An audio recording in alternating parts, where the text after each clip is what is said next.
Hello student, good morning. बच्चों, आज हम क्या करेंगे? आज हमने जो चैप्टर पढ़ा डाकिया रामपाल के बारे में, डाकिया रामपाल की कहानी, उसी की जुबानी।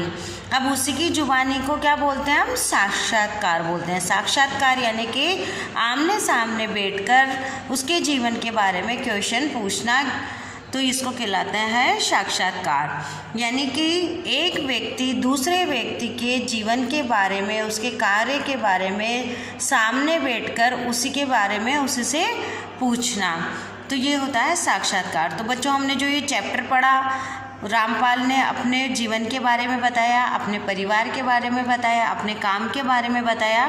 आज के शेड्यूल के अकॉर्डिंग हम इसके मौखिक क्वेश्चन आंसर और लिखित क्वेश्चन आंसर समझेंगे। कल मैं आपको इनको लिखकर आपको बताऊंगी।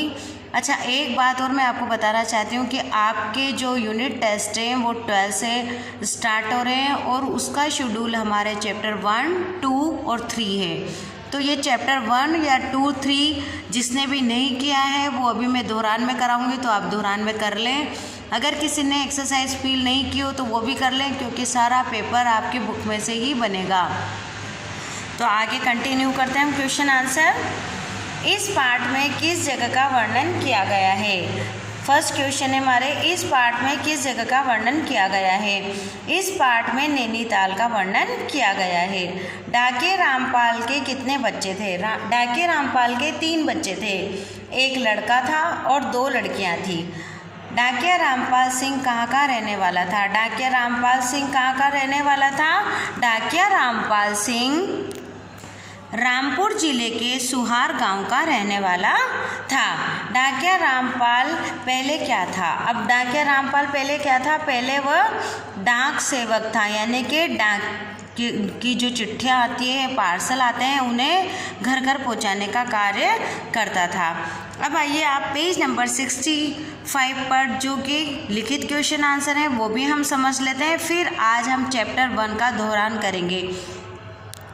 ये है हमारे लिखित क्वेश्चन आंसर। इसका पहला क्वेश्चन आंसर है कि साक्षात्कार क्या होता है? साक्षात्कार क्या होता है बच्चों? जब एक व्यक्ति दूसरे व्यक्ति के आमने सामने बैठकर उसके जीवन के बारे में, उसके कार्य के बारे में उससे चर्चा करता है, उससे बात करता है, उसको बोलते हैं हम साक्षात्कार। अब सेकंड क्वेश्चन समझिए। आपको मैं अभी वर्बली बता रही हूँ, कल की जो वीडियो है उसमें मैं आपको लिखकर बताऊँगी। वैसे भी आप क्लास 5th में पढ़ते हैं, समझाने के बाद भी बहुत सारे बच्चे अच्छे से कर सकते हैं, क्योंकि आपने चैप्टर बहुत अच्छे से रीड किया है। तो सेकंड क्वेश्चन देखिए, डाकिया रामपाल सिंह ने अपने परिवार के बारे में क्या बताया? डाकिया रामपाल सिंह ने अपने परिवार के बारे में बताया कि उसके परिवार में वृद्ध माता पिता हैं और उसके 3 बच्चे हैं, एक लड़का है और 2 लड़कियां हैं। उसका एक लड़का और उसकी बड़ी लड़की पास के गांव में पढ़ने जाते हैं। डाक सेवक के रूप में रामपाल सिंह को क्या क्या करना पड़ता था? अब देखिए, डाक सेवक के रूप में रामपाल सिंह को क्या क्या करना पड़ता था? जब वो डाक सेवक था तो उसे घर घर चिट्ठियाँ पहुँचानी पड़ती थी, और वह विधवाओं की पेंशन, वृद्ध व्यक्तियों की पेंशन और खुशखबरी जो होती तो उसका डाकतार या कोई सैनिकों की चिट्ठियाँ, इस तरीके से वह गांव में जाके चिट्ठियाँ पहुँचाने का कार्य करता था, कोई पार्सल पहुँचाने का कार्य करता था। तो ये था उसका डाक सेवक का कार्य। गांव के लोग डाके के प्रति कैसा व्यवहार रखते हैं या करते हैं? गांव के लोग डाके के प्रति सम्मान का व्यवहार करते हैं।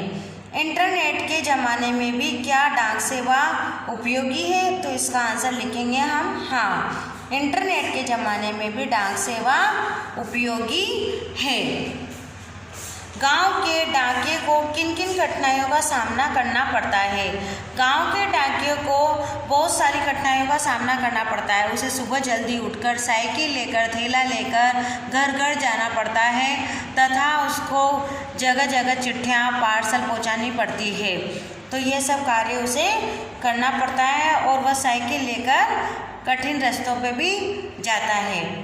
क्या डाकिये के काम की सरकार प्रशंसा करती है? यदि हाँ तो कैसे? हाँ, डाकिये के काम की सरकार प्रशंसा करती है। क्योंकि डाकिये के काम की प्रशंसा इसलिए होती है कि डाकिया घर पे जाके सबको कभी खुशखबरी देता है, कभी वृद्ध व्यक्तियों को पेंशन देता है और उसका कार्य बहुत कठिन होता है।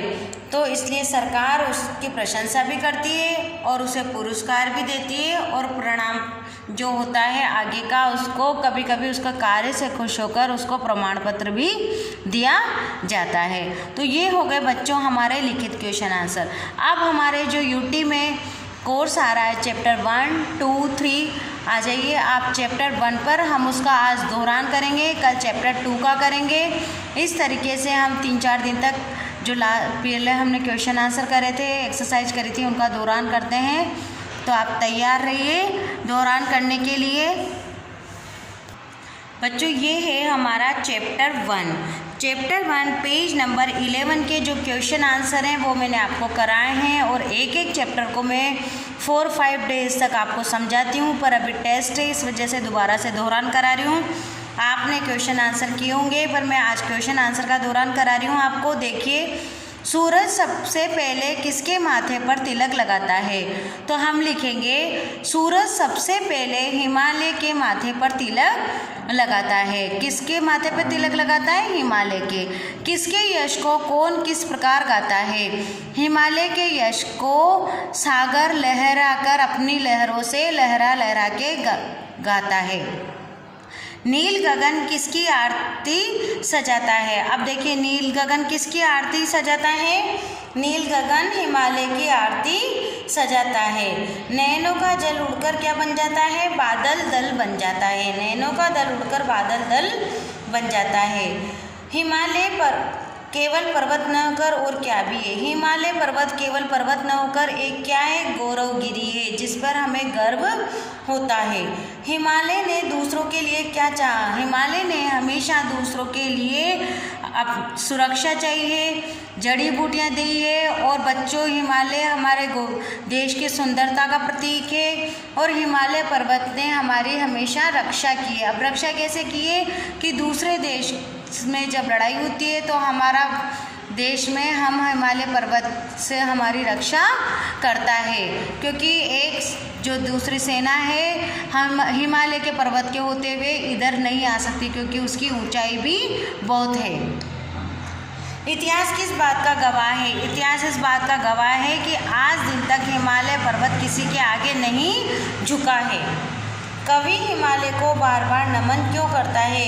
हिमालय को नमन इसलिए करता है क्योंकि हिमालय पर्वत हमारे देश में जो गिरी है ये बहुत ऊंचा है और हमारे देश की शान है। इसने हमारे देश की रक्षा की है। इससे हमें कई प्रकार की जड़ी बूटियाँ, औषधियाँ, कई खाद्य सामग्रियाँ वगैरह मिलती है। ये खनिज पदार्थों का खजाना है। इसलिए हम हिमालय पर्वत को बार बार नमन करते हैं और कभी भी हिमालय पर्वत को बार बार नमन करता है। तो बच्चों, ये हो गए आपके क्वेश्चन आंसर। कल मैं इसी चैप्टर की एक्सरसाइज कराऊंगी, आपको थोड़ी सी देर इसको भी समझना है। और आपकी जो कॉपी में क्वेश्चन आंसर है, अगर हो सकता है मैं बोल रही हूँ उसमें थोड़ा चेंज हो, थोड़े बड़े हों, तो आप अपनी कॉपी के अनुसार ये क्वेश्चन आंसर लिख सकते हैं। Thank you.